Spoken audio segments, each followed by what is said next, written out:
Hey guys, John V here from PhoneArena. You're watching our video review of the Pantech Pocket. It's an entry-level $49.99 on contract Android-powered smartphone, and the biggest thing going for it is its untraditional size. Right off the bat, the first thing to really capture attention with the Pocket is its 4:3 aspect ratio, which gives it a very squarish appearance. It's rather wide, but still easy to hold in one hand just because of the soft touch pattern back cover. Gives it a rugged feel a little bit, and on top of that, it's solidly built. So the Pantech Pocket features a 4-inch WVGA display, so that's 480 by 800 pixels. Of course, with that resolution screen size, it's more than manageable as far as fine details are concerned. Unfortunately, though, it produces some washed-out looking colors, so when you combine its poor brightness output and viewing angles, it makes it very difficult to see in outdoor conditions. Meanwhile, the handset features physical Android buttons. You have a micro USB port for data and charging connectivity. You have the volume rocker, dedicated power button, 3.5mm headset jack, a 5-megapixel autofocus camera, no flash. You have the speakerphone right there. And you remove the back cover, you gain access to its battery, the micro SD card slot, and a micro SIM card slot. So the Pocket features the same customized interface from Pantech's cam that we found on the Crossfire from back in the summer.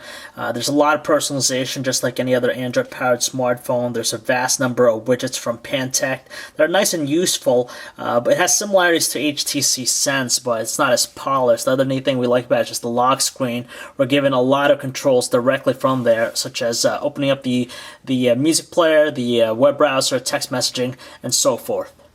Even though the handset's packing a single-core 1GHz processor, its operation is rather sluggish as a whole, and you can notice that throughout the platform here, even scrolling through the icons, even the home screen with the live wallpaper, it's not as responsive as we'd like, and clearly on the slow side.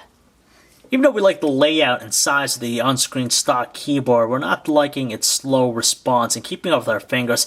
At times it's inconsistent and it can lag, but with the swipe keyboard it seems to be better in tracking our finger, and it's easily the preferred method of inputting text. Aside from the normal look of the music player, I definitely like the scrollable song listing on top here.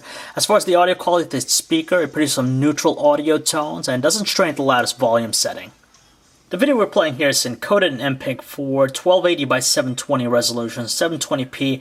As you can tell, it's moving at a good rate, no stutter slowdown, and it's a decent experience. Unfortunately, we're disappointed with the quality of the 5-megapixel camera on the handset. It captures some muddy-looking details, inaccurate colors, they look overexposed, and it takes 5 seconds to snap an image. At the same time, there's something pretty to find with its 720p high-definition video recording, which is actually in 3GP format. There's nothing high-definition about it at all, since we're greeted with a lot of artifacting, muddy details, crackly and distorted audio recording, and a choppy frame rate. Even though we like that, the handset offers fast data speeds with its HSPA Plus connections. Its web browsing performance is very slow and unresponsive at times. You can tell with pinch gestures, kinetic scrolling, very choppy, and has a hard time dealing with Flash content. Having conversations with the handset is also a challenging thing on its own, just because with the earpiece, voices have a little bit of a crackly tone to them. On the other end of the line, our callers did say there's a lot of background noise, but the speakerphone does a good job in producing some natural-sounding voices. In our time using the handset, it displays a good amount of bars in high coverage areas. It doesn't even fluctuate as well, and we didn't experience any drop calls. Battery life with the handset is on the average side, just because we're able to get 6 hours of continuous talk time in a full charge, which meets the manufacturer's rating. As far as everyday use, it's still something we charge nightly. In the end, the Pantech Pocket just fails to impress us, aside from the fact of its non-traditional size. There's nothing really else going for it. It's $50 a 2-year contract. You're probably better off spending that money on something else. You could even get a high-end device like the Motorola Atrix 2 or even the LG Thrill 4G for $50 more than this guy, and of course, you're going to have a better experience. So if you'd like to learn more about the Pantech Pocket, you can check out our website, PhoneArena.com. This is John V. Thanks for watching, everyone.